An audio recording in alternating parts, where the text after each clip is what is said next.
In today's video, I'm going to teach you how to share and edit files on Google Drive.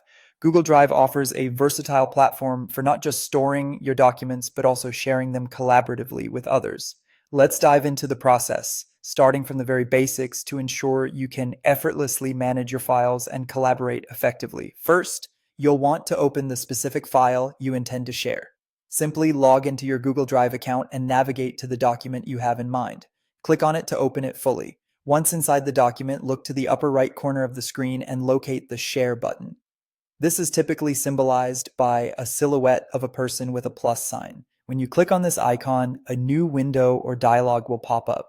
Now take a moment to examine the highlighted section within this dialog box. This area is crucial as it gives you several options for how you can share your document with others. In this section, you're able to invite people to access your file by entering their email addresses. This is particularly handy if you're working in teams or collaborating on a project and need to grant edit access to your colleagues or partners. Simply enter their email addresses in the space provided. Next, you want to set the level of access for each person you're inviting. Google Drive allows you to customize permissions for each collaborator. So decide whether they should be viewers, commenters, or editors.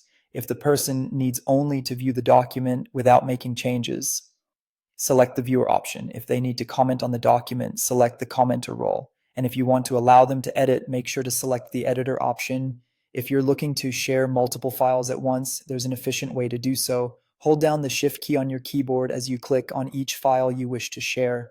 This allows you to select multiple files simultaneously.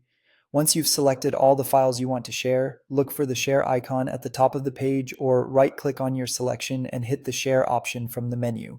From here, you can proceed to add the email addresses of the individuals you want to share these files with. For added convenience, the same permission levels can be applied to multiple files, just as with single files.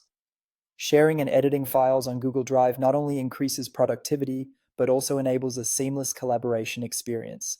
By following these steps, you'll ensure everyone you work with has the right level of access, fostering effective teamwork and communication. Keep practicing, and soon enough, you'll be handling